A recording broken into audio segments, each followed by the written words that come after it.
پڑھ سکتے ہیں۔ اللہم صلی علی سیدنا محمد وعلی آل سیدنا و مولانا محمد وبارک وسلم۔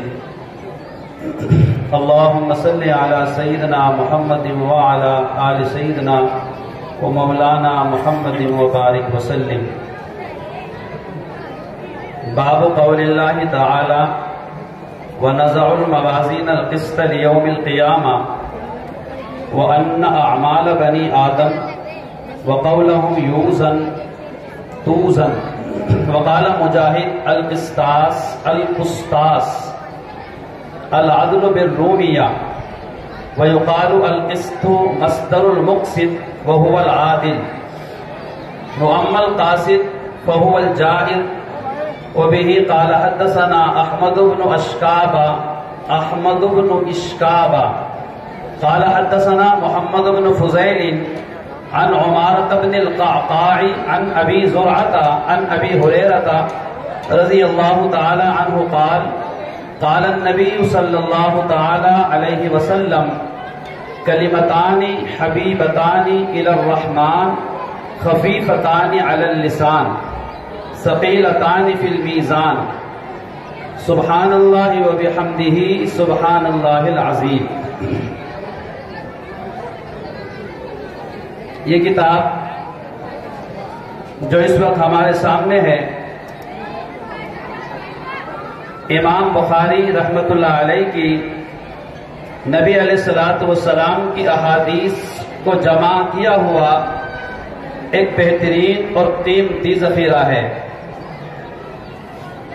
نماز جمعہ سے پہلے ہم نے اپنے استاد محترم سے سنا کہ نبی علیہ السلام کی کل احادیث کی تعداد 27 لاکھ ہیں۔ ان احادیث میں سے امام بخاری رحمۃ اللہ علیہ نے اپنی اس کتاب میں کئی ہزار احادیثوں کو جمع کیا ہے۔ سوال پیدا ہوتا ہے یہ امام بخاری کون ہیں؟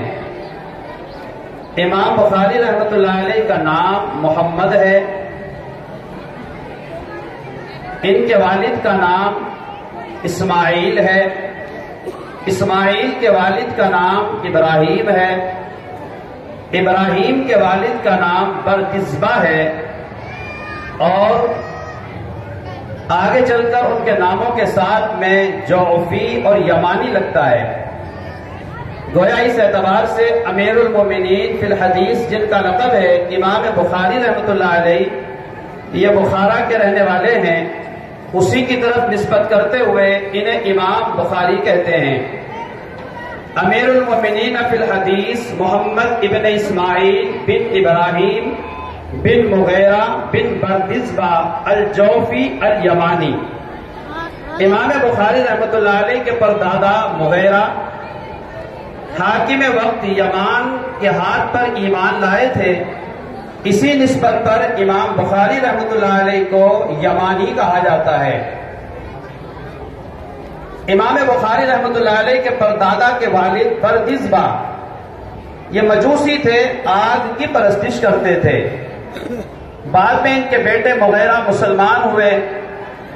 ہمارے علماء نے لکھا ہے کہ ان کے والدین کے حالات تو معلوم نہیں ہیں، البتہ امام بخاری رحمۃ اللہ علیہ کے والد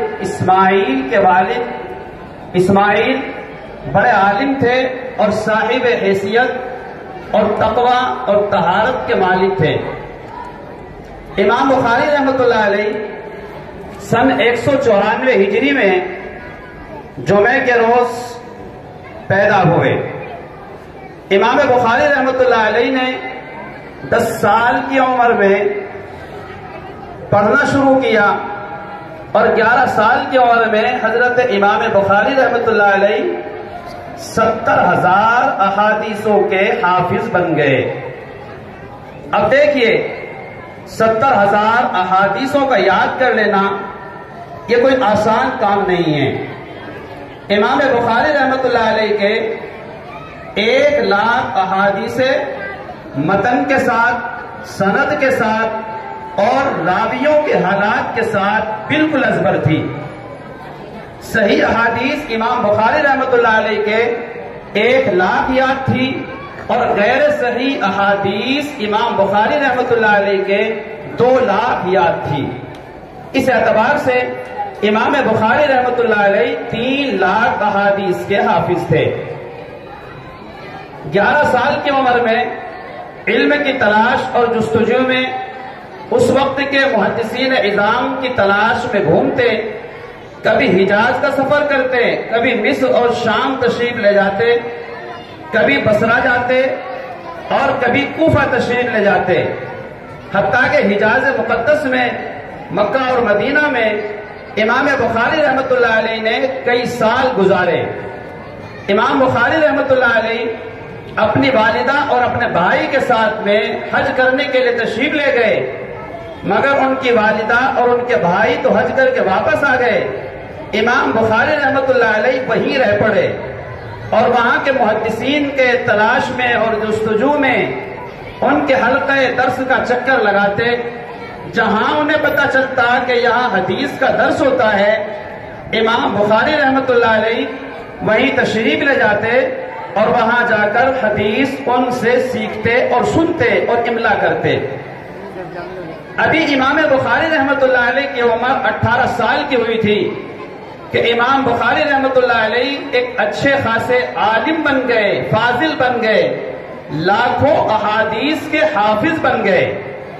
امام بخاری رحمۃ اللہ علیہ اپنے اساتذہ کی خدمت میں اپنے طلباء کے ساتھ بیٹھتے تو طلباء کے ہاتھ میں قلم ہوتا اور ان کے سامنے حدیث کو لکھنے کے لیے کاغذ یا دوسری چیزیں ہوتی، مگر امام بخاری رحمۃ اللہ علیہ کے ہاتھ میں نہ قلم ہوتا اور نہ ہی ان کے سامنے کاغذ وغیرہ ہوتا، بلکہ امام بخاری رحمۃ اللہ علیہ محدثین سے حدیث کو سنتے اور اسے اپنے دل اور سینے میں محفوظ کر لیتے۔ ہمارے اکابر علماء نے لکھا ہے کہ علم کا تعلق سینہ بسینہ ہے، سفینہ نہیں۔ آج کے اعتبار سے ہمارے جو علوم ظاہرہ ہیں وہ ہمارے ان کتاب کے اوراق میں محفوظ ہیں۔ کتاب کے اوراق ہم سے الگ ہو گئے تو اب ہم عالم نہ رہے بلکہ ہم کاغذوں کے حافظ تھے یا کاغذوں کے عالم تھے۔ امام بخاری رحمۃ اللہ علیہ کو احادیث کے لکھنے کے لیے نہ کاغذ کی ضرورت تھی نہ کسی دوسری چیز کی ضرورت تھی۔ ادھر استاد حدیث بیان کرتا، امام بخاری رحمۃ اللہ علیہ اس حدیث کو سنتے اور ان کے یاد ہو جاتی۔ تبھی تو امام بخاری رحمۃ اللہ علیہ لاکھوں احادیث کے حافظ ہیں۔ امام بخاری رحمۃ اللہ علیہ خالص احادیث کے حافظ نہیں ہیں، بلکہ جہاں امام بخاری رحمۃ اللہ علیہ نے حدیث کو یاد کیا یا حدیث ان کے یاد ہو گئی، وہیں امام بخاری رحمۃ اللہ علیہ کے جو درمیان میں سندیں ہوتی ہیں، حدیث کو روایت کرنے والے راوی ہوتے ہیں، ہر راوی کب پیدا ہوئے، کس سن میں پیدا ہوئے اور کب ان کا انتقال ہوا، کہاں انتقال ہوا، ان کی زندگی کیسی تھی، کس اعتبار سے انہوں نے زندگی گزاری، ہر راوی کے حالات امام بخاری رحمۃ اللہ علیہ کے یاد تھے۔ یہ بلا کا حافظہ اللہ رب العزت نے حضرت امام بخاری رحمۃ اللہ علیہ کو عطا کیا تھا۔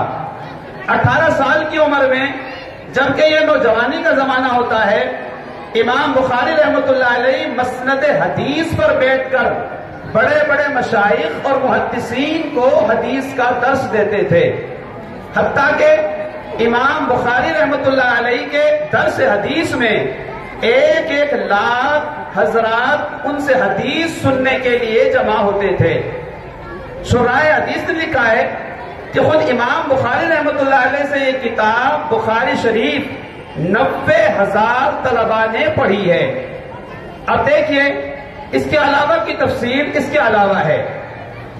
امام بخاری رحمۃ اللہ علیہ نے اب حدیث کی اس کتاب کو لکھنے کا ارادہ کیا، وہ ایک لمبی تفصیل ہے۔ امام بخاری رحمۃ اللہ علیہ کے جب لاکھوں احادیث یاد ہو گئی تو ان لاکھوں احادیث میں سے امام بخاری رحمۃ اللہ علیہ نے کچھ احادیث کا انتخاب کیا، اور انتخاب کرنے کے بعد امام بخاری رحمۃ اللہ علیہ نے اپنی اس کتاب میں 8,000 سے کچھ زیادہ، یا بعض محدثین کے مطابق 7,000 سے کچھ زیادہ، یا بعض محدثین کی رائے کے مطابق 9,000 سے زیادہ احادیث کو اپنی اس کتاب بخاری میں جمع فرمایا۔ امام بخاری رحمۃ اللہ علیہ کی عجیب حالت ہے اس کتاب کے لکھنے میں۔ امام بخاری رحمۃ اللہ علیہ جب اپنی اس کتاب میں کوئی حدیث لکھتے ہیں، پہلے غسل فرماتے ہیں اور عطر لگاتے ہیں، خوشبو لگاتے ہیں، وضو کرتے ہیں، اور 2 رکعت نماز استخارے کی نیت سے پڑھتے ہیں۔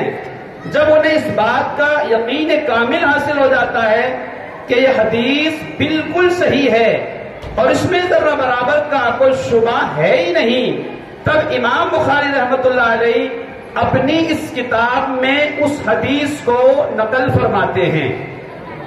امام بخاری رحمۃ اللہ علیہ نے اپنے اس کتاب بخاری شریف کو 3 مرتبہ خود اپنے ہاتھوں سے لکھا۔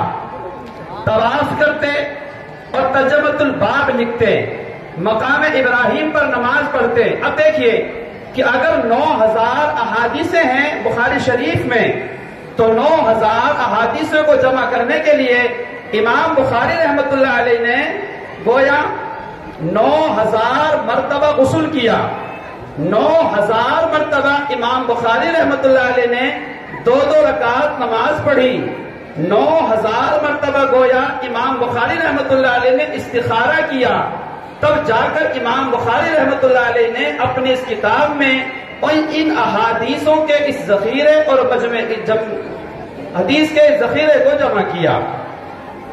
امام بخاری رحمۃ اللہ علیہ نے بڑی محنتیں فرمائی اور بڑی محنتیں اس اعتبار سے کی کہ رات میں اور دن میں امام بخاری رحمۃ اللہ علیہ بڑا مجاہدہ کرتے، ریاضت کرتے، محنت سے کام لیتے، حتیٰ کہ امام بخاری رحمۃ اللہ علیہ باوجود اس کے کہ مالدار تھے، والد نے جب انتقال ہوا تو وراثت میں بہت مال چھوڑا تھا، لیکن چونکہ اگر وہ مال و دولت میں تجارت میں مصروف ہوتے تو دین کا یہ بڑا کام اور یہ خدمت امام بخاری انجام نہ دے سکتے، لہذا امام بخاری رحمۃ اللہ علیہ نے اپنے مال کو مزاربت کے طور پر اپنے کسی ساتھی کے حوالے کیا اور وہ اس سے کچھ پیسے کما کر امام بخاری رحمۃ اللہ علیہ کو دیتا، جس سے امام بخاری رحمۃ اللہ علیہ کا ایک گھر کا کام کاج چلتا۔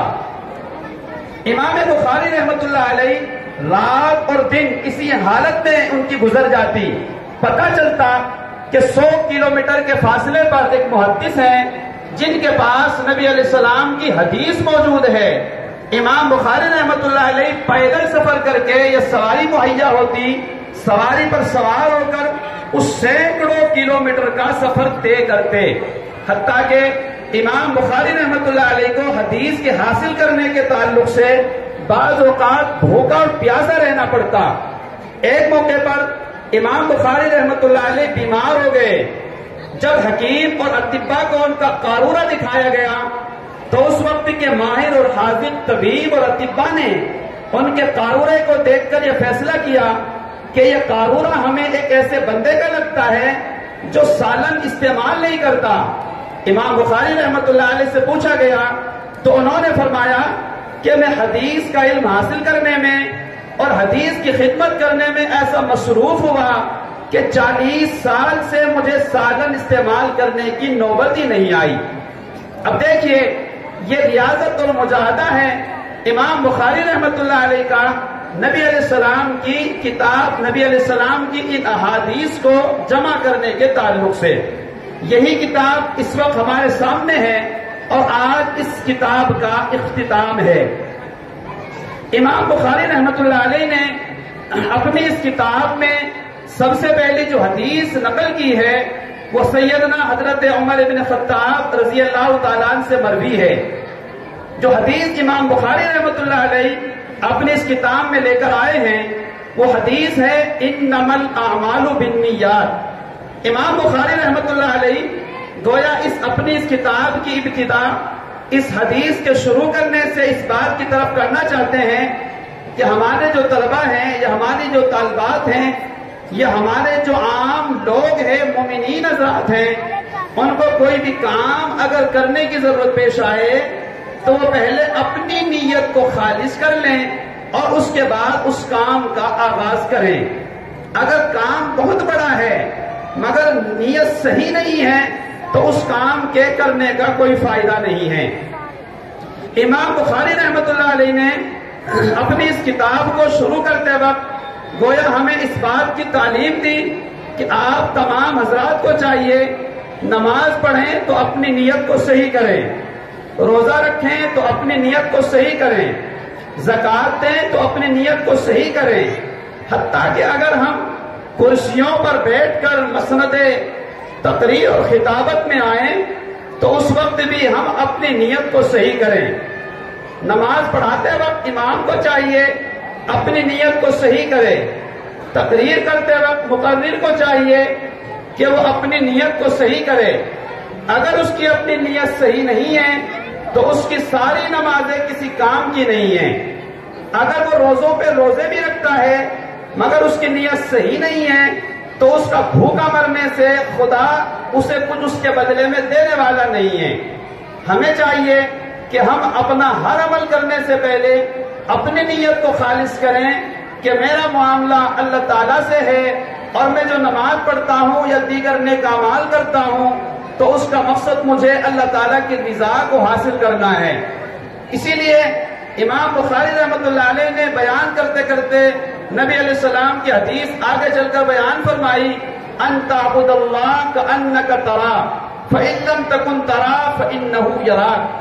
تم اللہ کی عبادت اس طرح کرو جیسے تم اللہ کو دیکھ رہے ہو، اور اگر یہ بات پیدا نہیں ہوتی تو پھر یہ تو سوچنا ہی چاہیے کہ اللہ رب العزت مجھے دیکھ رہے ہیں۔ ظاہر ہے کہ اگر ہم نماز پڑھنے کے ابتدا میں ہمارے دل میں یہ بات پیدا ہو جائے کہ میں اس وقت پروردگار کے دربار میں حاضر ہو رہا ہوں، پروردگار عالم مجھے دیکھتے ہیں، تو ظاہر ہے کہ ہمارے نقل و حرکت نماز کے تعلق سے کیسی ہوگی، پھر ہماری نماز میں خشوع کیسا ہوگا، اور پھر ہماری نماز میں خضوع کیسا ہوگا، اور پھر ہماری نماز میں انابت اللہ یعنی اللہ تعالیٰ کی طرف رجوع ہم کیسے ہوں گے۔ گویا امام بخاری رحمۃ اللہ علیہ اپنی اس کتاب میں جو حدیث لے کر آ رہے ہیں تو گویا تمام طلباء طالبات اور اس کتاب کو پڑھنے والے اور عام مومنین کے لیے گویا یہ ایک پیغام دے رہے ہیں، آپ دنیا میں آئے ہیں اپنی نیت کو ہر عمل سے کرنے سے پہلے صحیح کر لیا کرو۔ اب دیکھیے سیدنا حضرت عائشہ رضی اللہ تعالیٰ عنہ ہیں، نبی علیہ السلام گھر میں تشریف لائے، حضرت عائشہ رضی اللہ تعالیٰ عنہ کو دیکھا کہ ان کے ہاتھ میں کچھ سکے ہیں چاندی کے، درہم ہیں، اور وہ انہیں پانی سے دھل رہی ہیں۔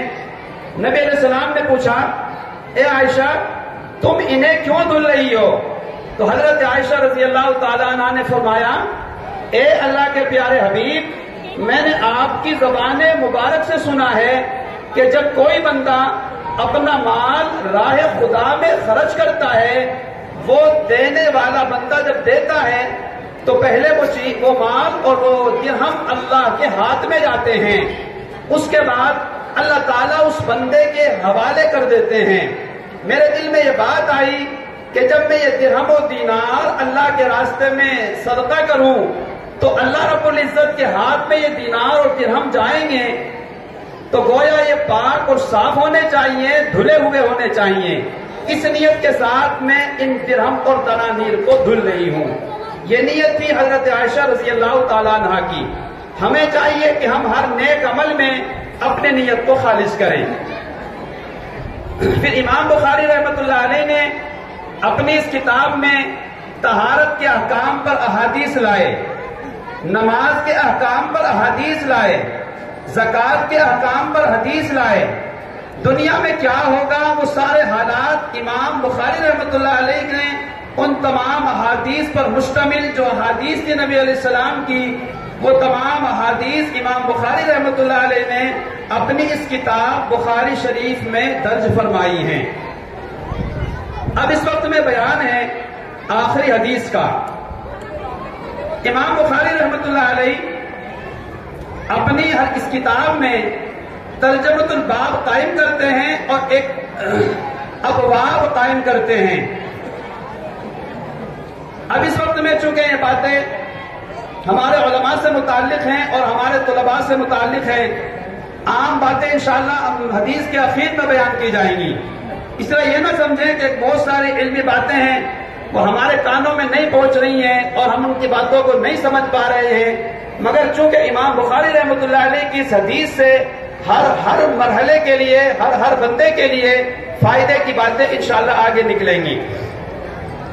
امام بخاری رحمۃ اللہ علیہ جب کوئی باب قائم کرتے ہیں اس کے تحت میں یا تو کوئی حدیث لے کے آتے ہیں یا قرآن مجید کی کوئی آیت لے کے آتے ہیں۔ اللہ علیہ کا گویا ابواب کو قائم کرنے کا مقصد ایک دعویٰ ہے، اس دعوے سے جو فرقہ ضالہ اور فرقہ دنیا کے اندر باطلہ فرقے ہوتے ہیں ان فرقہ ضالہ اور فرقہ باطلہ کا رد مقصود ہوتا ہے اور اہل سنت والجماعت کے حق کو ثابت کرنا مقصود ہوتا ہے۔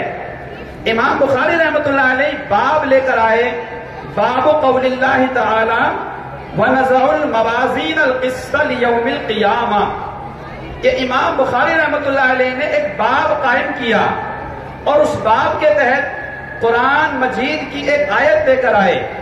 قرآن مجید کی اس آیت میں اللہ تعالیٰ کیا فرماتے ہیں؟ قرآن مجید کی اس آیت کا ترجمہ یہ ہے وَنَزَعُ الْمَوَازِينَ الْقِسْطَ لِيَوْمِ الْقِيَامَةِ ہم قیامت کے دن میزان یعنی ترازو کو قائم کریں گے۔ اس میزان اور ترازو کو قائم کرنے کا مقصد کیا ہوگا؟ اس میزان اور ترازو کو قائم کرنے کا مقصد اعمال بنی آدم، اقوال بنی آدم کو تولا جائے گا۔ ہم دنیا میں جو نقل و حرکت کرتے ہیں، جو عبادتیں کرتے ہیں، جو گناہ کرتے ہیں، ہر عمل اللہ تعالیٰ کے فرشتے نامہ اعمال میں لکھ رہے ہیں۔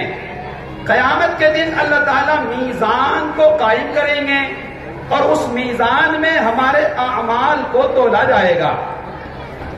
فرقہ باطلہ میں سے ایک فرقہ ہے جس کا نام ہے معتزلہ۔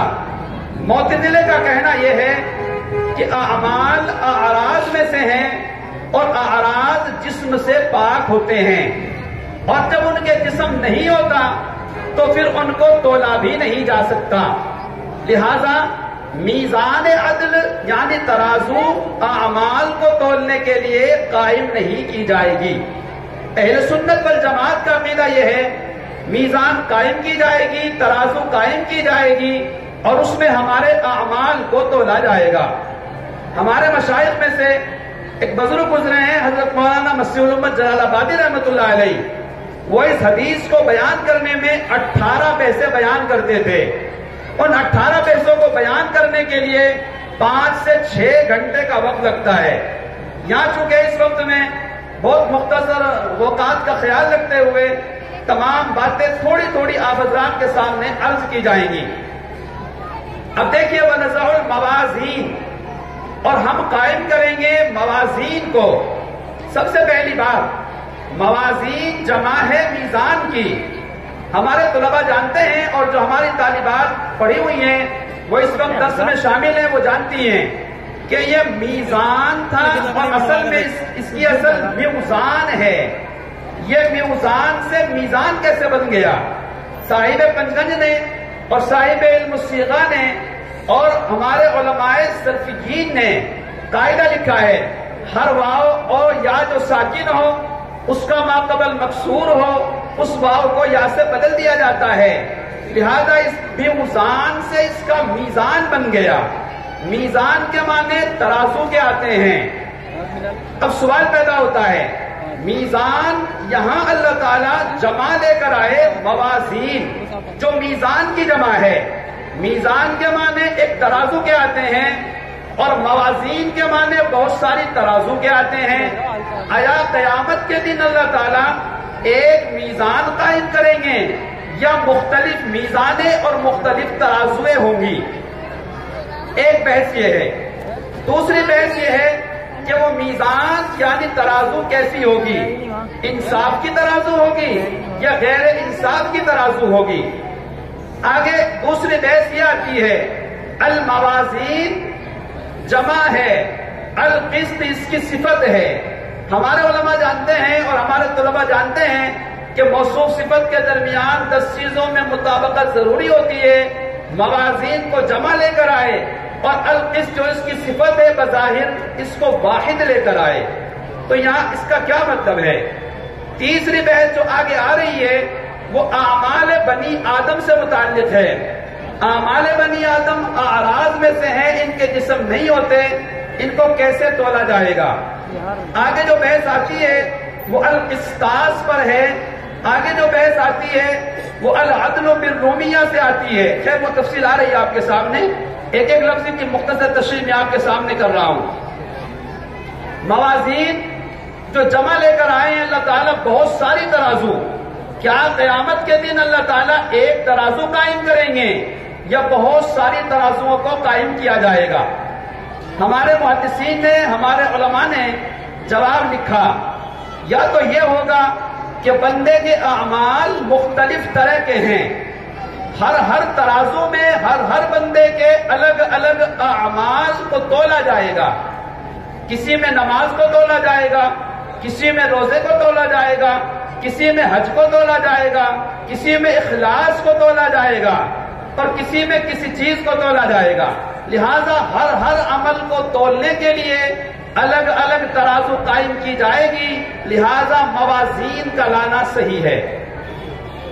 یا اس کا دوسرا مطلب یہ ہوگا کہ ہر بندے کو ترازو کے پلڑے میں رکھا جائے گا اور ترازو کے پلڑے میں رکھ کر ہر بندے کو تولا جائے گا.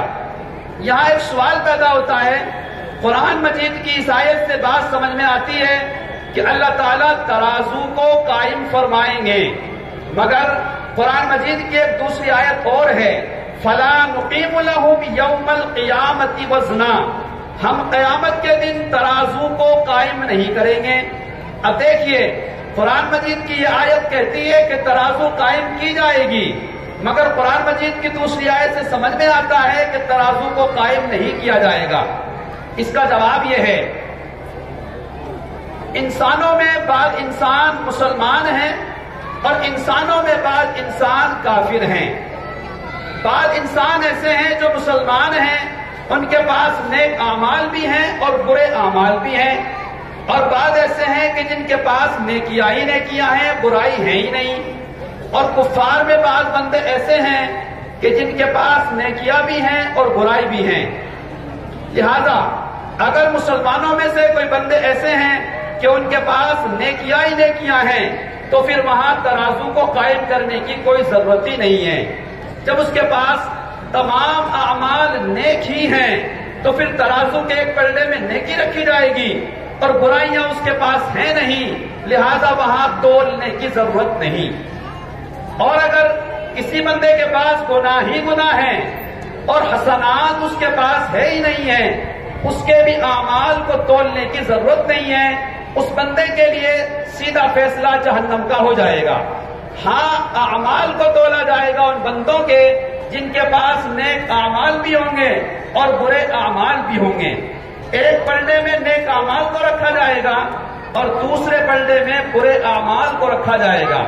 اب اگر وہ نیک اعمال والا پلڑا جھک گیا تو اس بندے کے لیے جنت کا فیصلہ ہو جائے گا، اور اگر وہ گناہ والا پلڑا جھک گیا تو گویا اس بندے کے لیے جہنم کا فیصلہ ہو جائے گا.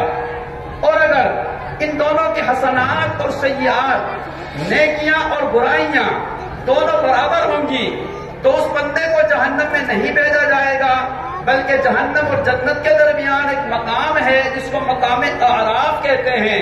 اسے کچھ دن کے لیے مقام اعراف میں رکھا جائے گا، پھر اللہ رب العزت اپنا فضل فرما کر اس بندے کو جنت عطا فرما دیں گے.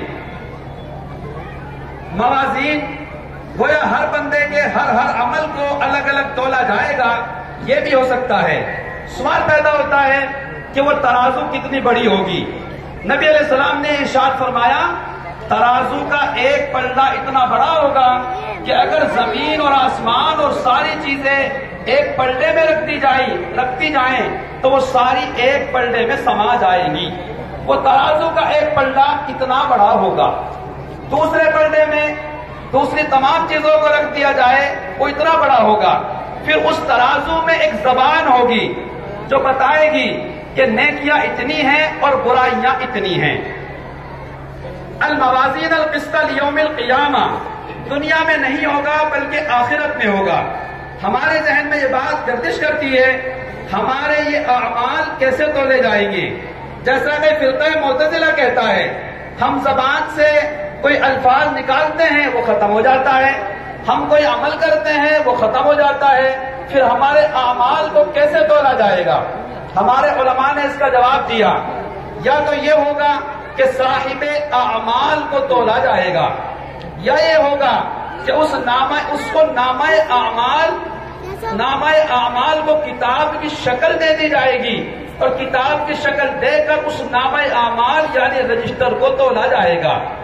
اب دیکھیے قرآن مجید کی آیت اس بات پر گواہ ہے وَوُضِعَ الْكِتَابُ وَتَرَى الْمُجْرِمِينَ مُشْفِقِينَ مِمَّا فِيهِ لَا يُغَادِرُ صَغِيرَةً وَلَا كَبِيرَةً إِلَّا أَحْصَاهَا، جو کتاب کے الفاظ ہیں اس کتاب سے مراد یہاں پر نامہ اعمال ہیں، اسے گویا رجسٹر کو تولا جائے گا، ایک طرف نیک اعمال کو رکھا جائے گا اور دوسری طرف برے اعمال کو رکھا جائے گا، اس اعتبار سے تولا جائے گا۔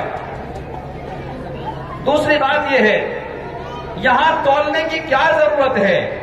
اللہ تعالیٰ کو تو معلوم ہے، پھر اللہ تعالیٰ کو تولنے کی کیا ضرورت ہے؟ اللہ تعالیٰ ہمارے اعمال کے کرنے سے پہلے بھی ویسے ہی جانتے ہیں جیسے ہمارے اعمال کے کرنے کے بعد جانتے ہیں، اور وزن کرنے کی ضرورت تو وہاں پڑتی ہے جہاں پر پہلے سے معلوم نہ ہو۔ جب اللہ تعالیٰ کو پہلے سے معلوم ہے کون بندہ جنتی ہے اور کون بندہ جہنمی ہے تو پھر اللہ تعالیٰ اعمال کا وزن کیوں کریں گے؟ ہمارے مشائخ نے اس کا جواب لکھا صرف اللہ تعالیٰ وہاں پر جو وزن کریں گے تو اس کا مقصد یہ ہوگا کہ وہ ہمیں دکھانا چاہتے ہیں، اپنا فضل ہمارے اوپر ظاہر کرنا چاہتے ہیں اور ہمارے اعمال اور نامہ اعمال کو ہمارے سامنے لانا چاہتے ہیں۔ اس کا مقصد یہ نہیں ہے کہ اللہ تعالیٰ جاننے کے لیے ایسا کر رہے ہیں، بلکہ ہمارے اپنے فائدے کے لیے تاکہ اللہ کا فضل ظاہر ہو جائے، اس بنا پر ایسا کیا جائے گا۔ تیسری بات جو ہمارے یہاں پر عوام حضرات ہیں ان کے ذہن میں آتی ہے اعمال کو کیسے تولا جائے گا؟ اس زمانے میں سمجھنا مشکل ہے، مگر آج کے زمانے میں اس اعمال کے وزن کو سمجھنا بہت آسان ہے۔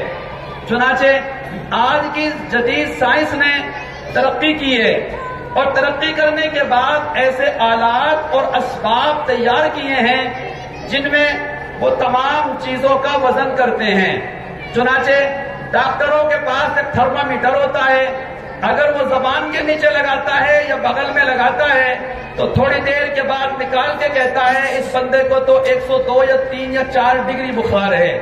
حرارت کو ناپ لیتے ہیں، برودت کو ناپ لیتے ہیں۔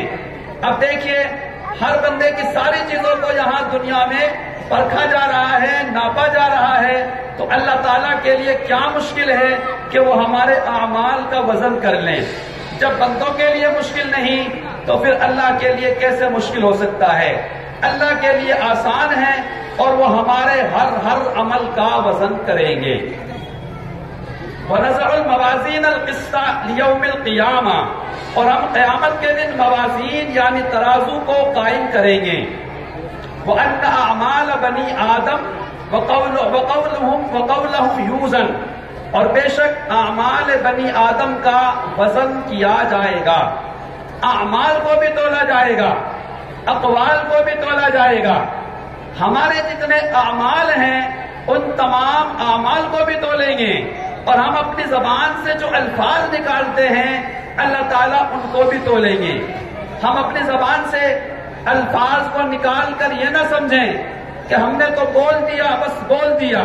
ما یلفظ من قول الا لدیہ رقیب عتید، ہم جو بولتے ہیں اپنی زبان سے وہ نامہ اعمال میں لکھا جا رہا ہے، اللہ تعالیٰ اس کا بھی وزن فرمائیں گے۔ وقال مجاہد القسطاس القسطاس، دونوں طرح پڑھا جاتا ہے، قسطاس قاف کے زیر کے ساتھ اور قسطاس قاف کے پیش کے ساتھ۔ العدل بالرومیہ، امام مجاہد رحمت اللہ علیہ فرماتے ہیں کہ القسطاس یا القسطاس اس کے معنی عدل کے ہیں، انصاف کے ہیں، اور یہ ایسا لفظ ہے جس کے معنی ظلم کے بھی آتے ہیں۔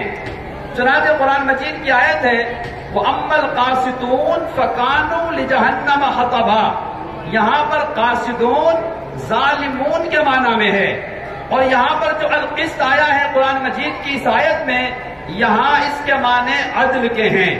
ہمارے علماء جانتے ہیں، جنہوں نے اصول شاشی پڑھی ہے، نور الانوار اسامی پڑھی ہے، وہاں ان تمام حضرات نے قرآن مجید کی آیت بیان کی ہے وَالْمُطَلَّقَاتُ يَتَرَبَّصْنَ بِأَنفُسِهِنَّ ثَلَاثَةَ قُرُوء، یہ قروء ایک ایسا لفظ ہے جو دونوں معنوں کے درمیان مشترک ہے۔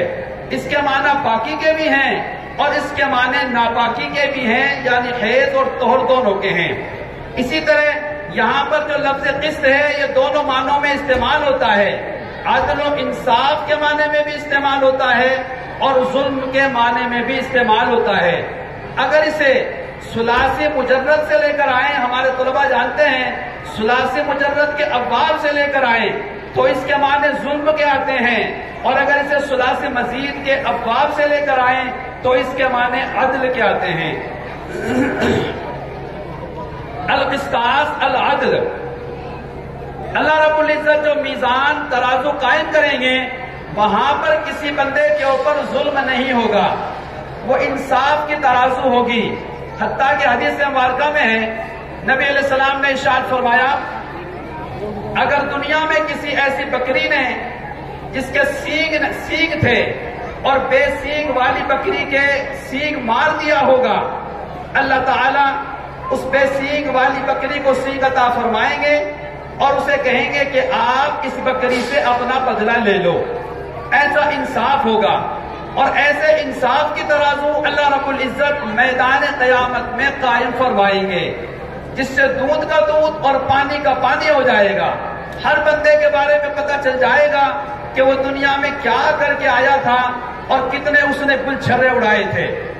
چنانچہ العدل بالرومیہ، وقال مجاہد القسطاس العدل بالرومیہ، بعض حضرات کہتے ہیں کہ یہاں پر القسط یہ رومی زبان کا لفظ ہے، اور رومی زبان عجمی شمار ہوتی ہے، حالانکہ قرآن مجید تو عربی زبان میں ہے، تو پھر عربی زبان جو قرآن مجید عربی زبان میں ہے، قرآن مجید میں القسط کو جو رومی یعنی عجمی زبان کا لفظ ہے اسے کیوں لے کر آئے؟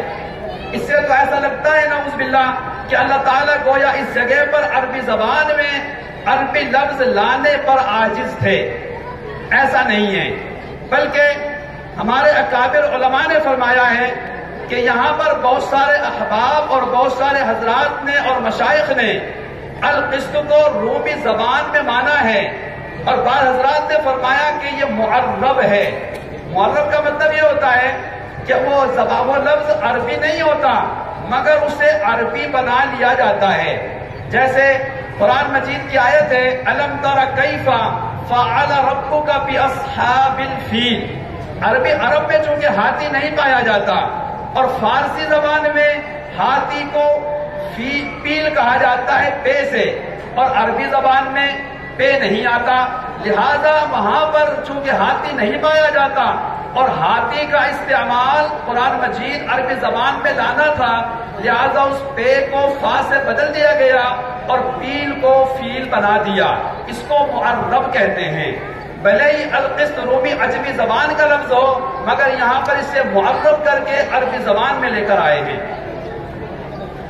العدل بالرومیہ ویقال القسط مصدر المقسط، پیچھے ایک بات آئی تھی الموازین جمع ہے جو موصوف ہے اور القسط اس کی صفت ہے، اور موصوف صفت کے درمیان مطابقت ضروری ہے۔ اب دیکھیے کہ موصوف جمع ہے اور اس کی صفت واحد ہے، یہاں پر اس کی صفت واحد کیوں لے کر آئے؟ فرماتے ہیں کہ القسط مصدر ہے، اور مصدر کے بارے میں کہ یہ اس میں جنس ہوتا ہے، اور اس میں جنس نہ جمع ہوتا ہے نہ مذکر ہوتا ہے نہ مؤنث ہوتا ہے، اس بنا پر یہاں اس کو لے کر کے آئے ہیں، یعنی القسط الموازین کی صفت لانا بالکل صحیح ہے۔ المقسط وہو العادل، مقسط کے معنی یہاں پر انصاف کرنے والا۔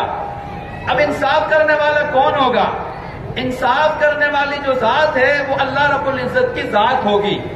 دنیا کے اندر جو بہت سارے انصاف کرنے والے لوگ ہوتے ہیں وہ انصاف کا ڈھنڈورا تو پیٹتے ہیں مگر انصاف نہیں کرتے۔ بعض والدین بھی ہوتے ہیں جو اپنی اولاد کے درمیان انصاف نہیں کرتے۔ بہت سارے شوہر ہوتے ہیں جو اپنی بیوی کے درمیان انصاف نہیں کرتے۔ بہت سارے قاضی ہوتے ہیں، جج ہوتے ہیں جو اپنی رعایا کے درمیان، فیصلے کے درمیان انصاف نہیں کرتے، مگر اللہ رب العزت کی ذات ایسی نہیں ہے، بلکہ وہ ہر بندے کے ساتھ، ہر بندی کے ساتھ، ہر مخلوق کے ساتھ انصاف فرمائیں گے۔ وہ انصاف کی ترازو ہوگی اور انصاف کی ترازو وہ قائم کریں گے۔ فَهُوَ الْعَادِلُ وَأَمَّا الْقَاسِطُ فَهُوَ الْجَائِرُ، اور قاسط جائر کے معنی میں بھی آتا ہے، یعنی ظالم کے معنی میں بھی آتا ہے اگر اسے ثلاثی مجرد کے ابواب سے لایا جائے۔ یہاں پر یہ تفصیل تھی، اب آگے حدیث کا بیان شروع ہوتا ہے۔ وَبِهِ قَالَ حَدَّثَنَا أَحْمَدُ بْنِ إِشْكَابَ قَالَ حَدَّثَنَا مُحَمَّدُ بْنِ فُضَيْلَ عن عمارة بن القعقاع عن أبي زرعة عن أبي هريرة۔ امام بخاری رحمۃ اللہ علیہ ان تمام راویوں کے حوالے سے اور واسطے سے اس حدیث کو ہمارے سامنے لے کر آئے ہیں۔ ان میں سب سے پہلے جو راوی ہیں وہ ہیں احمد بن اشکاب۔ احمد بن اشکاب اور اشکاب دونوں طرح صحیح ہے۔ یہ اپنے وقت کے بڑے محدث تھے اور بڑے محدثین میں ان کا شمار ہوتا ہے۔ اب یہاں پر اگر ان کے حالات کو بیان کیا جائے تو ایک لمبا وقت چاہیے۔ قال حدثنا محمد بن فضیل، محمد بن فضیل یہ بھی ایک بڑے محدث تھے۔ یہاں پر میں محمد بن فضیل کے بارے میں تھوڑی سی بات کروں گا اور پھر آگے جاؤں گا۔ بعض حضرات نے اس کے اوپر اعتراض کیا کہ یہ جو راوی ہیں اس حدیث کے محمد بن فضیل یہ شیعہ تھے، یعنی رافضی تھے، اور جب یہ رافضی تھے تو امام بخاری رحمۃ اللہ علیہ اپنی اس کتاب میں حدیث کی روایت کرنے میں ایک شیعہ کو درمیان میں کیوں لے کر آئے ہیں؟ پہلی بات تو یہ ہے کہ امام بخاری رحمۃ اللہ علیہ کی جلالت شان سے یہ بات بعید ہے کہ وہ کسی شیعہ سے روایت کریں۔ اس کا اندازہ ان کے اس مشہور واقعے سے ہوتا ہے کہ ایک موقع پر حضرت امام بخاری رحمۃ اللہ علیہ کو پتہ چلا کہ فلاں جگہ پر ایک محدث ہیں اور ان کے پاس نبی علیہ السلام کی فلاں حدیث ہے۔ امام بخاری رحمۃ اللہ علیہ سفر کر کے ان محدث کے پاس پہنچے۔ جب پتہ چلا کہ وہ محدث تو اپنے گھوڑے کو چرانے کے لیے یا گھوڑی کو چرانے کے لیے جنگل میں تشریف لے گئے ہیں، امام بخاری رحمۃ اللہ علیہ وہیں چلے گئے۔ دیکھا کہ ان کی جو گھوڑی ہے وہ ان محدث سے دور ہے اور ان محدث نے اپنے پلے کو ایسے کر رکھا ہے اور ایسے کر کے اس گھوڑی کو اپنے پاس بلا رہے ہیں۔ امام بخاری رحمۃ اللہ علیہ جب ان کے پاس پہنچے اور پہنچنے کے بعد امام بخاری رحمۃ اللہ علیہ نے پوچھا، اچھا یہ بتاؤ تمہارے پلے میں کچھ ہے؟ تو ان محدث نے فرمایا میرے پلے میں کچھ نہیں ہے، مگر چونکہ میری گھوڑی مجھ سے دور چلی گئی تھی اور میں نے اسے بلانے کے لیے یہ ہیلا اختیار کیا تاکہ گھوڑی سمجھ جائے کہ پلے میں کچھ ہے میرے مالک کے اور وہ میرے پاس واپس آ جائے۔ امام بخاری رحمۃ اللہ علیہ یہ کہہ کر واپس تشریف لے آئے کہ جو اپنی گھوڑی کو دھوکہ دے سکتا ہے وہ نبی علیہ السلام کے احادیث کے بیان کرنے میں بھی دھوکے سے کام لے سکتا ہے، اور فرمایا کہ میرا تو یہ سفر بیکار گیا، میں تم سے حدیث نقل نہیں کروں گا۔ اب دیکھیے امام بخاری رحمۃ اللہ علیہ کی جلالت شان اور کیسی احتیاط کا معاملہ تھا جو انہوں نے ان محدث سے حدیث کے نقل کرنے میں کیا۔ جب امام بخاری رحمۃ اللہ علیہ کی جلالت شان اور تقوی اور طہارت اور احتیاط کا یہ معاملہ ہے تو پھر یہ بات بعید از عقل معلوم ہوتی ہے کہ امام بخاری رحمۃ اللہ علیہ کسی شیعہ سے حدیث نقل کریں۔ ہمارے بعض مشائخ نے اس کا جواب دیا، ہو سکتا ہے کہ یہ محمد بن فضیل اس وقت جب امام بخاری رحمۃ اللہ علیہ نے ان سے حدیث نقل کی ہو جب وہ شیعہ نہ ہو اور بعد میں شیعہ بن گئے ہوں۔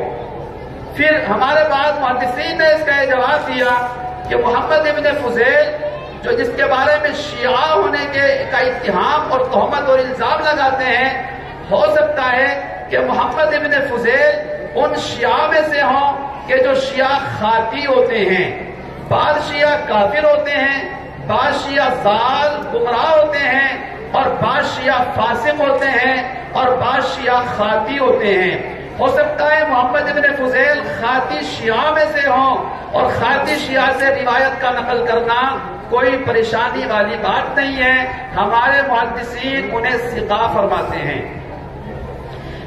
حدثنا محمد بن فضیل عن عمارة بن القعقاع عن ابی زرعہ، یہ تمام راوی ہیں جن سے امام بخاری رحمۃ اللہ علیہ نے حدیث نقل کی ہے، جو ہمارے سامنے ابھی اس کی تفصیل آئے گی۔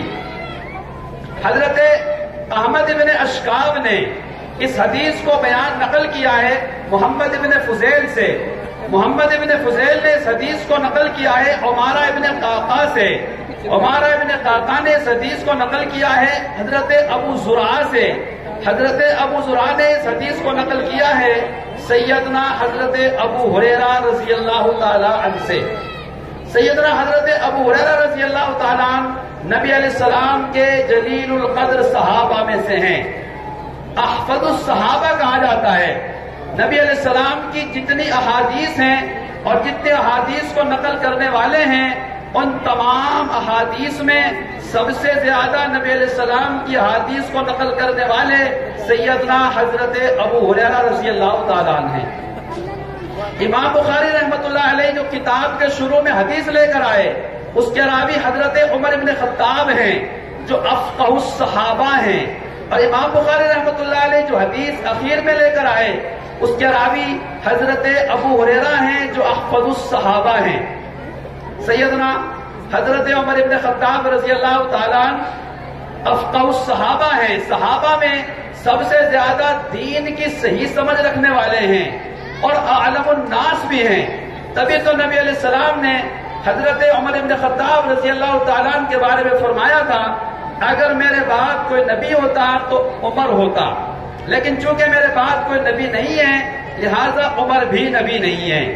اس وقت میں بہت سارے فرقوں نے جنم لیا، اور نبی علیہ السلام کے زمانے سے لے کر آج تک بہت سارے گمراہ حضرات یہ کہتے ہیں کہ ہم نبی ہیں یا ہم امام مہدی ہیں۔ اس وقت میں بھی ایک فرقہ ہے جو اس بات کی طرف دعویٰ کرتا ہے کہ گویا میں امام مہدی ہوں، جس کو کہتے ہیں شکیل بن حنیف۔ یاد رکھیں نبی علیہ السلام کے بعد میں کوئی نبی نہیں آئے گا۔ خود نبی علیہ السلام نے ارشاد فرمایا انا خاتم النبیین لا نبی بعدی، میں تمام نبیوں میں سب سے آخری نبی ہوں، میرے بعد کوئی نبی نہیں آئے گا۔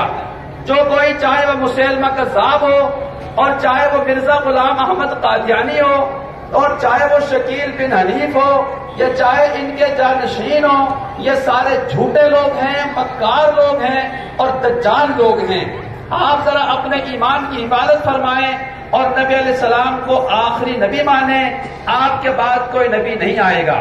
حتیٰ کہ قیامت کے قریب سیدنا حضرت عیسیٰ علیہ السلام آسمان سے دنیا میں تشریف لائیں گے، اور وہ بھی آ کر اپنی عیسوی شریعت کی ترویج نہیں کریں گے، بلکہ وہ بھی نبی علیہ السلام کی شریعت کے احکامات پر عمل کریں گے اور لوگوں کو نبی علیہ السلام کی شریعت کی طرف رہنمائی فرمائیں گے۔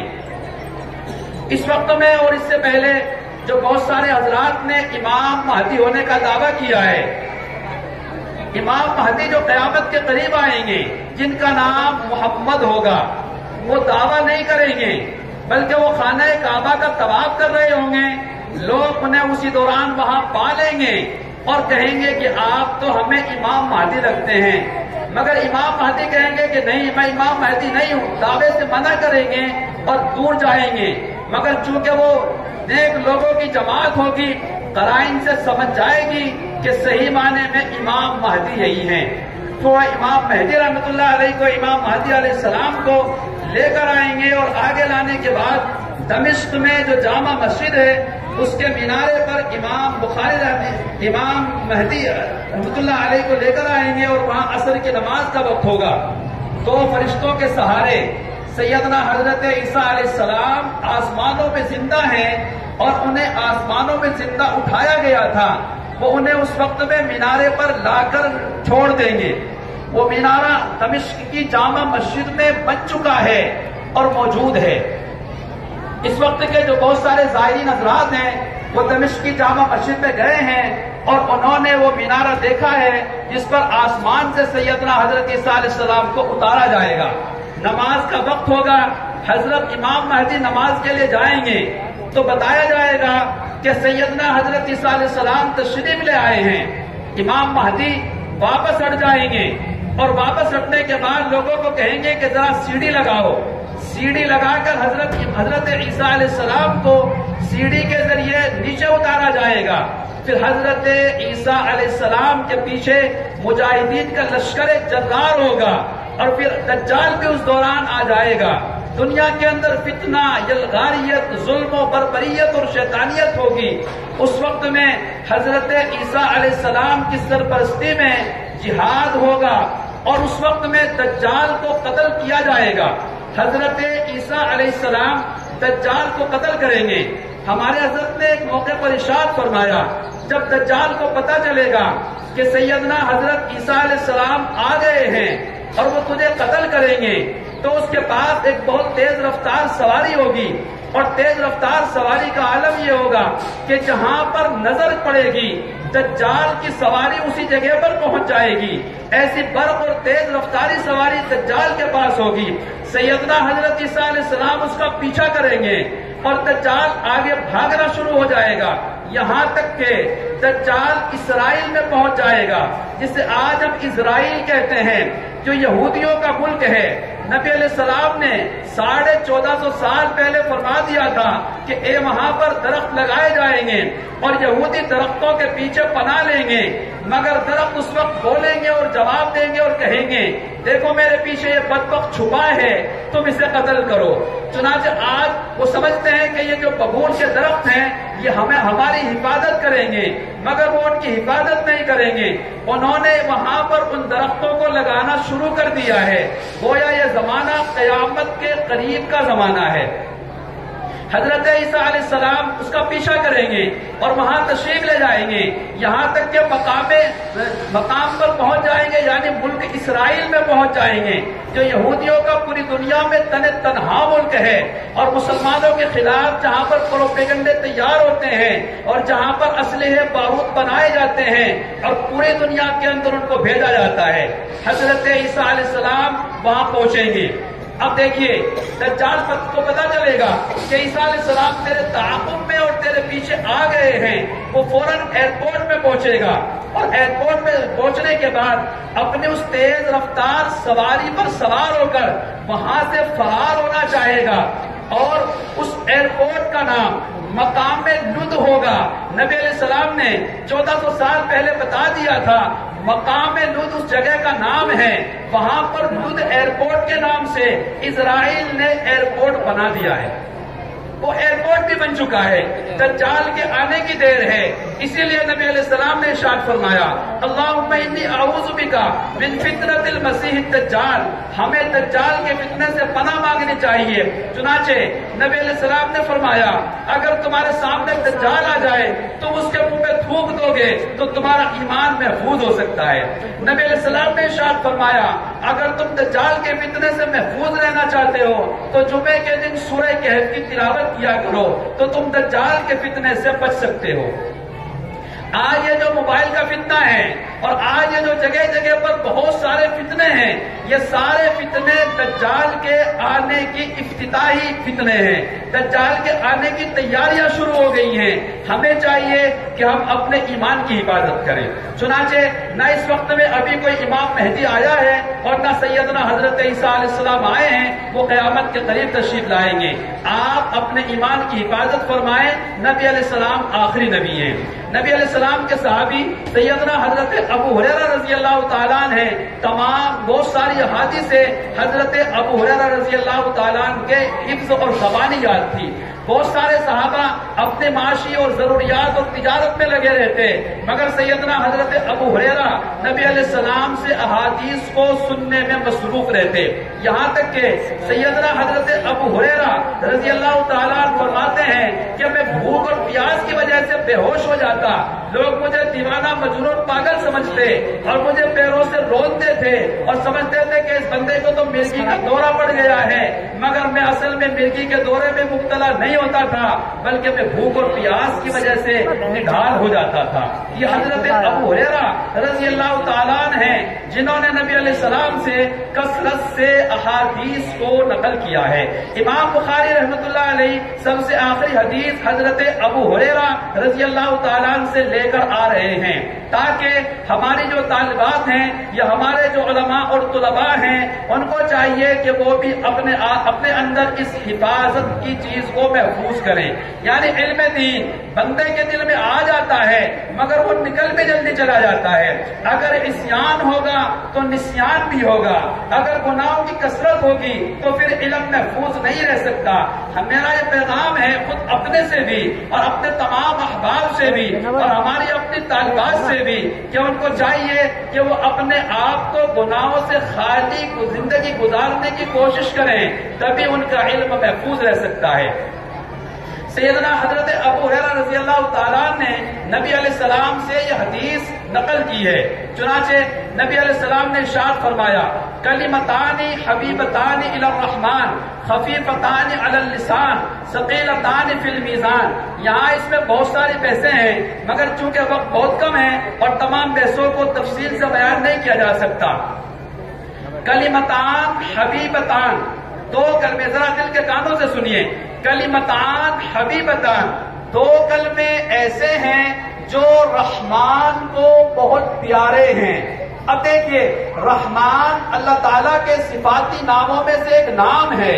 اللہ تعالیٰ کے جو نام ہیں وہ 99 ہیں صفاتی، اور ایک نام ہے اللہ کا ذاتی جسے ہم کہتے ہیں اللہ۔ آپ بھی اگر ایک مرتبہ محبت سے اللہ کا نام لے لیں گے نا تو دل کے اندر نور پیدا ہو جائے گا۔ ذرا بلند آواز سے لے کے دکھائیں، اللہ اللہ اللہ اللہ۔ یہ اللہ کا ذاتی نام ہے۔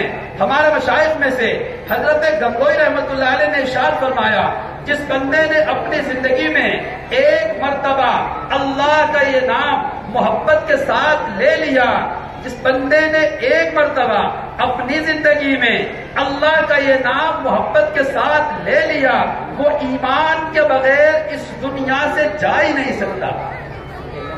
ایسا یہ متورک نام ہے اللہ کا۔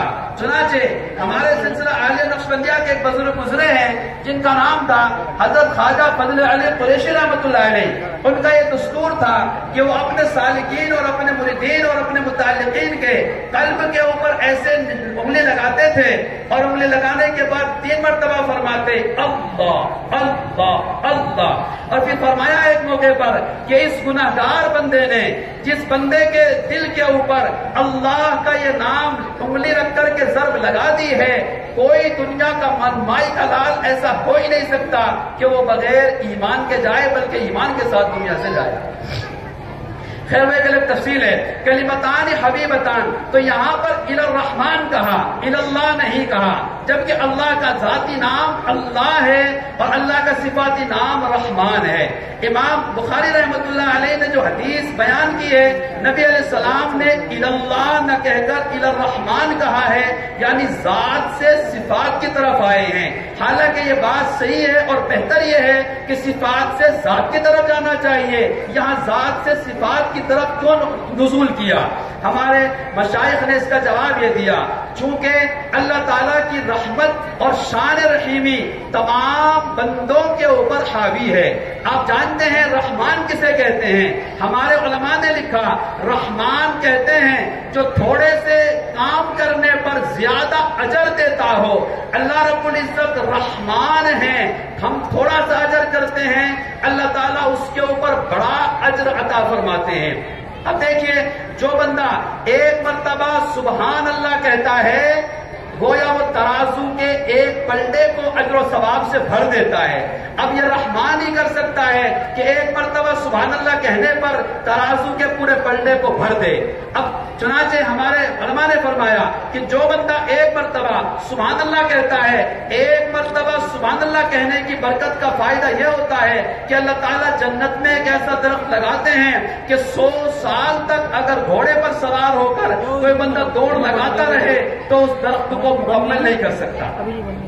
اتنا بڑا درخت اللہ تعالیٰ سبحان اللہ کہنے پہ لگا دیتے ہیں۔ تو یہ دریا دلی اور یہ فیاضی اور یہ رحمان کی طرف سے ہو سکتی ہے، بندوں کی طرف سے نہیں ہو سکتی۔ اسی لیے نبی علیہ السلام نے حبیبتان کی جو نسبت فرمائی ہے وہ رحمان کی طرف فرمائی۔ کلمتان حبیبتان الی الرحمان، دو کلمے ایسے ہیں جو رحمان کو بہت پیارے ہیں۔ اب آپ ذرا دل کے کانوں سے سنیے اور ذرا متوجہ ہو جائیے کہ اللہ تعالیٰ کو وہ دو کلمے کون سے ہیں جن سے اللہ تعالیٰ کو بڑا پیار آتا ہے اور بڑے پسند ہے اللہ تعالیٰ کو۔ اب دیکھیے، حبیبتان یعنی اللہ تعالیٰ کو محبوب ہیں، اور جو بندہ ان دونوں کلموں کو پڑھ لیتا ہے وہ بھی اللہ کا حبیب بن جاتا ہے۔ اب ہم میں سے کون بندہ ایسا نہیں ہے جو اللہ کا حبیب بننا چاہے؟ چنانچہ ہماری یہ بات اور آگے بڑھتی ہے۔ نبی علیہ السلام نے اسی کے اوپر بس نہیں کیا بلکہ آگے فرمایا خفیفتان علی اللسان، لوگوں کے دل میں یہ بات آئی ہوگی جب یہ دو کلمے ایسے ہیں جو رحمان کو بڑے پسند ہیں تو یہ تو بڑے بھاری بھرکم ہوں گے، ان کے پڑھنے کے لیے تو بڑی محنتیں کرنی پڑے گی اور راتوں کو جاگنا پڑے گا اور ان کے لیے تو یہ کرنا پڑے گا وہ کرنا پڑے گا اور بڑی محنتیں کرنی پڑے گی اور یاد کرنا پڑے گا اور استاد کے سامنے جانا پڑے گا۔ یہ بات ہمارے دماغ میں آ رہی ہے، مگر نبی علیہ السلام نے فرمایا خفیفتان علی اللسان، آپ پریشان مت ہوجیے، یہ تو بہت آسان ہیں اور زبان پر بہت ہلکے ہیں، بوڑھے سے بوڑھا بندہ بھی اس دونوں کلمات کو آسانی سے لے سکتا ہے۔ اچھا، تو ایک بات دل میں یہ بات آتی ہے، جب یہ زبان کے اوپر بہت خفیف ہیں اور زبان کے اوپر بہت ہلکے ہیں تو میزان میں ان کا کیا فائدہ ہوگا، کیا وزن ہوگا؟ چنانچہ جو چیز ہلکی ہوتی ہے اس کا کوئی وزن بھی نہیں ہوتا۔ جب یہ اتنے کلمات اتنے ہلکے پھلکے ہیں تو پھر میزان یعنی ترازو میں تو ان کا کوئی وزن ہی نہیں ہوگا۔ نبی علیہ السلام نے فرمایا ایسی بات نہیں ہے، ثقیلتان فی المیزان، جب ترازو میں ان کلمات کو رکھا جائے گا ترازو کا پلڑا جھک جائے گا۔ اب دیکھیے، حدیث کی کتابوں میں لکھا ہے کہ ایک موقع پر ایک بندے کو قیامت کے دن لایا جائے گا، اس کی نیکیاں کم ہوں گی اور اس کے گناہ زیادہ ہوں گے، تو اس وقت میں اس بندے کے بارے میں فیصلہ کیا جائے گا کہ اس بندے کے پاس نیکیاں کم ہیں اور گناہ اس بندے کے پاس زیادہ ہیں، لہذا اسے جہنم میں پہنچا دو۔ چنانچہ فرشتہ اسے جہنم کی طرف لے کے جائیں گے، نبی علیہ السلام سامنے تشریف فرما ہوں گے تو نبی علیہ السلام فرمائیں گے اس طرح میرے امتی کو واپس لے کے آؤ، فرشتہ اس امتی کو واپس لے کے آئیں گے اور نبی علیہ السلام فرمائیں گے ذرا میرے اس امتی کے اعمال کا وزن دوبارہ کرو۔ نبی علیہ السلام کی سفارش پر اور آپ کے کہنے پر اس بندے کے اعمال کو دوبارہ تولا جائے گا۔ چنانچہ دیکھیں گے کہ گناہوں کا پلڑا بھاری ہو جائے گا اور نیکیوں کا پلڑا اوپر اٹھ جائے گا۔ نبی علیہ السلام کے پاس ایک چھوٹا سا کاغذ کا پرزہ ہوگا، نبی علیہ السلام اس کاغذ کے پرزے کو ترازو والے پلڑے میں رکھ دیں گے، یعنی نیکیوں والے پلڑے میں، جس سے نیکیوں کا پلڑا جھک جائے گا، اور جیسے نیکیوں کا پلڑا جھکے گا فوراً آواز آئے گی اور جواب کہا جائے گا اس بندے کو جنت میں لے جاؤ، تو بندہ کہے گا آپ مجھے بتائیں تو صحیح یہ کون سا پرچہ تھا جس نے میرے لیے جہنم کے بجائے جنت کا فیصلہ کر دیا؟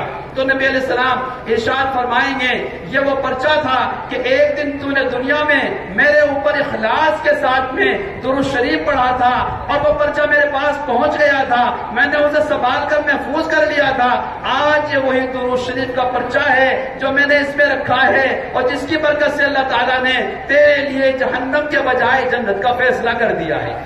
ایک چھوٹا سا پرچہ اتنا بھاری ہو جائے گا۔ ہم بھی ایک مرتبہ نبی علیہ السلام پر درود شریف پڑھیں، اللہم صلی علی سیدنا محمد وعلی آل سیدنا و مولانا محمد وبارک وسلم۔ دنیا کے اندر ہمارے لیے بڑی مشکل کا معاملہ ہے، چنانچہ ہم پاکستان میں جاتے ہیں تو وہاں کا روپیہ الگ ہوتا ہے، ہم ہندوستان میں آتے ہیں تو یہاں پر روپیہ الگ ہوتا ہے، انگلینڈ میں جاتے ہیں وہاں الگ ہوتا ہے، سعودی عربیہ میں جاتے ہیں تو وہاں پر ریال چلتا ہے، اور اگر دبئی میں جاتے ہیں تو وہاں پر درہم چلتا ہے، اور اگر آپ ملیشیا انڈونیشیا میں جاتے ہیں تو وہاں کی دوسری چیزیں ہوتی ہیں. یعنی ہندوستان کا روپیہ پاکستان میں نہیں چل سکتا, پاکستان کا روپیہ عرب میں نہیں چل سکتا. اسی طرح دنیا کا روپیہ, دنیا کے ساری کنٹریوں کا روپیہ اللہ تعالیٰ کے یہاں بھی نہیں چل سکتا. یہاں کا روپیہ الگ ہے اور وہاں کا جو روپیہ ہوگا جس سے کام بنے گا وہ ہمارے اعمال ہوں گے. ان اعمال کی وجہ سے اللہ تعالیٰ ہمارے حق میں یا تو جہنم کا فیصلہ فرمائیں گے یا جنت کا فیصلہ فرمائیں گے. مگر ہمیں اللہ رب العزت کی شان کریمی سے اور شان رحیمی سے یہ پکی امید ہے کہ اللہ رب العزت ہمارے اوپر ضرور مہربانی کا معاملہ فرمائیں گے اور ہمیں اللہ تعالیٰ ضرور اپنے خوشنودی عطا فرمائیں گے. دو کلمے ایسے ہیں جو رحمان کو بڑے پیارے ہیں, اللہ کو بڑے پیارے ہیں. دنیا کے اندر اگر ہمیں کسی سے محبت ہو جائے تو اس وقت میں بعض اوقات ہماری گرل فرینڈ کو اور ہمارے سے محبت رکھنے والی ہماری محبوبہ عاشقہ کو بعض اوقات اپنے محبوب کی بات بڑی اچھی لگتی ہے اور وہ آگے بڑھ کے کہتی ہے آپ ذرا ان الفاظ کو ایک مرتبہ میرے سامنے پھر کہہ دو. وہ یہ کہلوانا چاہتی ہے تو اس کو اچھا لگتا ہے. اسی طرح ہمیں سوچنا چاہیے کہ وہ دو کلمے کیسے ہیں جو ہمارے پروردگار کو بہت محبوب ہیں. آپ ذرا سنتے رہیے اور توجہ رکھیے کہ وہ دو کلمے رحمان کو بڑے پیارے ہیں. ہاں رحمان کو بڑے پیارے ہیں. بڑی محنت کرنے کی ضرورت نہیں ہے, راتوں کو جاگنے کی ضرورت نہیں ہے, غسل کرنے کی ضرورت نہیں ہے, وضو کرنے کی ضرورت نہیں ہے, اس کے لیے عطر لگانے کی ضرورت نہیں ہے, بڑی بھاگ دوڑ کرنے کی ضرورت نہیں ہے. اچھا تو ہم تو زبان کے بھی ذرا دیہاتی لوگ ہیں, ہم ان کلمات کو کیسے پڑھ سکیں گے؟ نبی علیہ السلام نے فرمایا خفیفتان علی اللسان, تمہاری زبان پر بہت ہلکے ہیں. پریشان ہونے کی ضرورت نہیں ہے, گھبرانے کی ضرورت نہیں ہے. گویا نبی علیہ السلام یہ تشویق دلا رہے ہیں, شوق دلا رہے ہیں. اور جب نبی علیہ السلام نے اس حدیث کو صحابہ کے سامنے پیش کیا کہ دیکھو دو کلمے رحمان کو پسند ہیں, زبان پر ہلکے ہیں, میزان میں بڑے بھاری ہیں, تو صحابہ بڑے متوجہ ہو گئے. جیسے آپ حضرات بھی بڑے متوجہ ہیں کہ ذرا دیکھو تو صحیح وہ دو کلمے کیسے ہیں جو اللہ کو بڑے پسند ہیں, جو ہماری زبان پر بڑے ہلکے پھلکے ہیں اور جو میزان ترازو میں وزنی اور بھاری ہوں گے. ہم ان کے انتظار میں ہیں. گویا نبی علیہ السلام نے یہ ساری تمہید جو باندھی ہے تو اس پر ہمیں تشویق دلانا مقصود ہے, شوق دلانا مقصود ہے. اب ہمارے کان متوجہ ہو گئے ہیں, ہمارا دل متوجہ ہو گیا. ذرا آپ دیر نہ کریے, نبی علیہ السلام ذرا ارشاد تو فرما دیجئے وہ دو کلمے کیسے ہیں. ہم تو ذرا بے چین ہو گئے جب آپ ہمیں اتنی باتیں ارشاد فرما رہے ہیں اور ایسے ایسے کلمے آپ ہمیں بتانا چاہتے ہیں, تو ذرا آپ جلدی سے ارشاد فرما دیجئے نا کیا ہے وہ کلمے, کیا ہے وہ کلمے. تو نبی علیہ السلام نے فرمایا وہ دونوں کلمے سنو. کیا ہیں آپ حضرات بھی سنیں. نبی علیہ السلام نے فرمایا وہ دو کلمے جو رحمان کو بڑے پیارے ہیں, وہ دو کلمے جو زبان کے اوپر ہلکے ہیں, وہ دو کلمے جب میزان ترازو میں رکھے جائیں گے تو ترازو کے پلٹے کو جھکا دیں گے, وہ دو کلمے جو بندے کو جہنم سے نجات دلا کر جنت عطا فرما دیں گے, وہ دو کلمے جو اللہ کی رضا عطا فرما دیں گے, وہ دو کلمے جو بندے کے دل کی گندگی کو صاف کر دیں گے, وہ دو کلمے جو مقروضوں کے قرضوں سے انہیں نجات عطا فرما دیں گے, وہ دو کلمے جو بندے کو ظاہر اور باطن کی صفائی کا ذریعہ بن جائیں گے, وہ دو کلمے جو دنیا کے اندر سے اللہ کے عذاب کو اٹھانے کا ذریعہ بن جائیں گے, وہ دو کلمے جو دنیا کے اندر سکون کا ذریعہ بنیں گے. اچھا تو آپ ذرا بتا دیجئے نا وہ دو کلمے کون سے ہیں. آپ تو ذرا آگے تو بتاتے جاتے ہیں, اور ذرا قریب ہو جائیے اور دل کے ذرا متوجہ کر لیجئے وہ دو کلمے کیسے ہیں. وہ دو کلمے ذرا بتائیے نا کون سے ہیں وہ دو کلمے.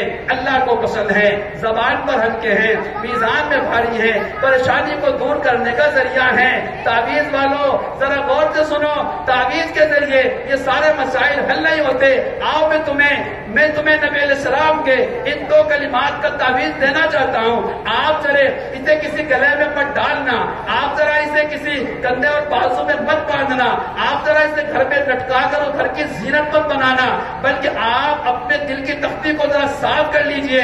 میں یہ دونوں کلمے آپ حضرات کے دل کے اوپر نقش کرنا چاہتا ہوں اور دل کی گہرائیوں میں جمانا چاہتا ہوں اور دل کی گہرائیوں میں اتارنا چاہتا ہوں. اچھا تو شوق تو اور بڑھ گیا ہے.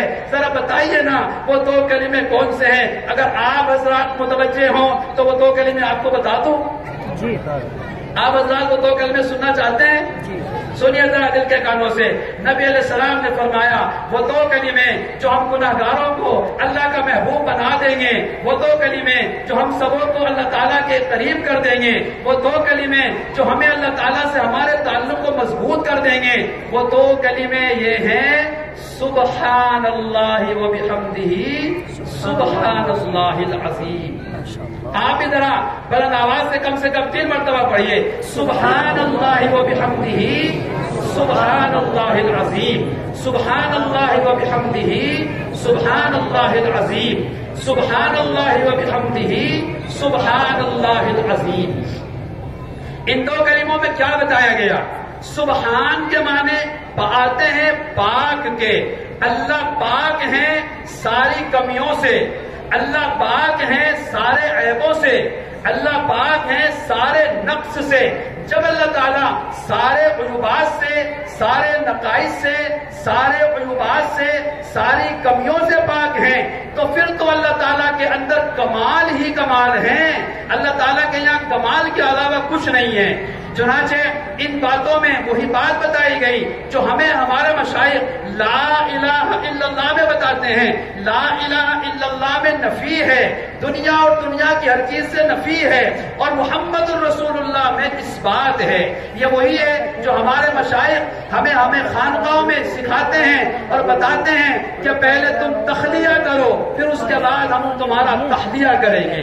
پہلے دل کو گندگیوں سے پاک کرنا پڑے گا، نفس کے اندر سے رذائل کو نکالنا پڑے گا، اس کے لیے کسی شیخ و مرشد اور مربی کی صحبت میں رہنا پڑے گا، تب جا کر کے ہمارے نفس کا تزکیہ ہو سکتا ہے اور ہمارے قلب کا تصفیہ ہو سکتا ہے۔ اس کے بعد ہمارا دل مزلہ ہوگا، ہمارا دل مزکا ہوگا، اور اس دل میں پھر اللہ کی محبت آئے گی۔ دودھ بیچنے والوں کے پاس دودھ بیچنے والوں کے پاس ڈبہ لے کے پہنچتے ہیں، اگر اس میں گندگی پڑی ہو تو دودھ بیچنے والا ڈالنے والا اس میں دودھ ڈالنے سے منع کر دیتا ہے، آپ پہلے اس ڈبے کو صاف کر لیجئے تب میں اس میں دودھ ڈالوں گا۔ اللہ کی محبت بھی گناہگار دل میں نہیں آ سکتی، اللہ کی محبت گندے دل میں نہیں آ سکتی، ہمیں پہلے تخلیہ کرنا پڑے گا، اپنے دل کو صاف کرنا پڑے گا، تب جا کر اللہ رب العزت کی محبت ہمارے دل میں آئے گی۔ سبحان اللہ وحمدہ، اللہ تعالیٰ پاک ہیں، کوئی کمی اللہ کے یہاں نہیں ہے، نہ ذات میں ہے نہ صفات میں ہے۔ اللہ تعالیٰ ہمیشہ سے ہیں، ہمیشہ رہیں گے، ان کی ذات ہمیشہ سے ہے، ان کی صفات ہمیشہ سے ہے، وہ ہمیشہ رہے گی۔ لہذا ہمیں چاہیے کہ ہم قیامت کے دن کے لیے اعمال کی تیاری کریں، اور اعمال کی تیاری کے لیے ہمیں امام بخاری رحمۃ اللہ علیہ نے یہ آخری درس دیا ہے حدیث کا، اور آخری حدیث لے کر آئے امام بخاری۔ اب چھوٹی سی بات رہ گئی ہے، میں اپنی بات کو انشاءاللہ سمیٹنے کی کوشش کر رہا ہوں۔ سوال پیدا ہوتا ہے کہ امام بخاری رحمۃ اللہ علیہ اس حدیث کو اپنی اس کتاب کے آخر میں کیوں لائے؟ ہمارے حضرت نے اس کی ایک بہترین توجہ بیان کی ہے، چونکہ یہ حدیث سب سے آخری حدیث ہے۔ اگر طلباء اس حدیث کو پڑھتے ہیں، یعنی پوری بخاری کو پڑھ لیتے ہیں، تو پوری بخاری کو پڑھنے کے بعد وہ عالم بن جاتے ہیں، طالبات پڑھ لیتی ہیں، وہ عالمہ فاضلہ بن جاتی ہیں۔ اب اس کے بعد ان کے سامنے دنیا کے بہت سارے مشاغل آئیں گے اور بہت ساری پریشانیوں میں الجھنا پڑے گا۔ لہٰذا اگر تم کسی پریشانی میں الجھ جاؤ تو پریشان ہونے کی ضرورت نہیں ہے، تم اللہ کی تسبیح کو بیان کر لینا، اور اللہ کی تسبیح کو بیان کرنے سے سب سے بڑا فائدہ یہ ہوگا کہ اللہ تعالیٰ تمہیں ان پریشانیوں سے نجات عطا فرما دیں گے۔ سیدنا حضرت یونس علیہ السلام کو مچھلی نے نگل لیا تھا، تو سیدنا حضرت یونس علیہ السلام ایک ہی دعا پڑھتے تھے، قرآن عظیم الشان میں ہے، لا الہ الا انت سبحانک انی کنت من الظالمین۔ اللہ فرماتے ہیں للبث فی بطنہ الی یوم یبعثون، قیامت تک یونس علیہ السلام مچھلی کے پیٹ میں ہی رہتے اگر وہ ہماری اس تسبیح کو بیان نہ کرتے۔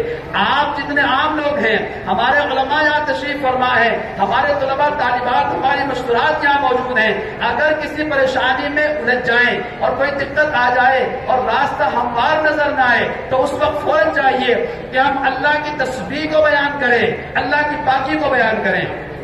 چنانچہ ہمارے حضرت شاہ مسجد میں جلال آبادی رحمۃ اللہ علیہ اپنے یہاں آنے والے متعلقین کو فرمایا کرتے تھے کہ جب وہ استغفار پڑھا کریں تو استغفار سے پہلے ان کلمات کو بھی پڑھ لیا کریں، سبحان اللہ و بحمدہ، سبحان اللہ العظیم، استغفر اللہ العظیم الذی لا الہ الا هو الحی القیوم واتوب الیہ۔ اب یہ سید الاستغفار بن گیا اور ان کلمات کے پڑھنے سے اللہ تعالیٰ اس کے گناہوں کو معاف فرما دیتے ہیں۔ لہذا امام بخاری رحمت اللہ علیہ اخیر میں اس حدیث کو اسی وجہ سے لے کر آئے تاکہ اگر ہمارے سامنے کوئی پریشانی آ جائے تو ہم اللہ کی تسبیح سے اس پریشانی کا ازالہ کر دیں۔ یہ بات یہاں تک سبق کے اعتبار سے مکمل ہو گئی ہے۔ اب یہ بخاری ہمارے سامنے ہے، آج اس کا اختتام ہو گیا اور آج یہ بخاری شریف مکمل ہو گئی ہے۔ یہ بخاری شریف بڑی کتاب ہے، اصح الکتب بعد کتاب اللہ، قرآن مجید کے بعد اگر کسی کتاب کا درجہ ہے تو وہ بخاری شریف کا ہے۔ اب دیکھیے بخاری شریف کے بارے میں ہمارے مشائخ نے تجربات بیان کیے ہیں۔ ختم بخاری کے بعد میں اگر کوئی بندہ کوئی بھی دعا کرتا ہے اللہ تعالیٰ اس کی دعا کو رد نہیں فرماتے۔ ہمارے مشائخ نے اپنے تجربات بیان کیے ہیں۔ ایک محدث کہتے ہیں کہ میں نے اپنی زندگی میں بخاری کا ختم 120 مرتبہ کیا ہے۔ جب کوئی پریشانی سامنے آئی ہے میں نے بخاری کو پڑھا ہے اور اس کے بعد میں اس کے واسطے سے میں نے دعا کی ہے، اللہ تعالیٰ نے میری دعا کو رد نہیں فرمایا۔ چنانچہ امام بخاری رحمۃ اللہ علیہ کہ 200 سال کے بعد میں اس زمانے میں بخارا میں جہاں ان کے مزار قبر ہے قحط پڑ گیا، بارش ہونا بند ہو گئی، لوگوں نے بڑی محنتیں کی اور اللہ تعالیٰ سے صلاۃ استسقاء پڑھ کر دعا کی مگر بارش ہونے کا نام نہیں لیتی تھی۔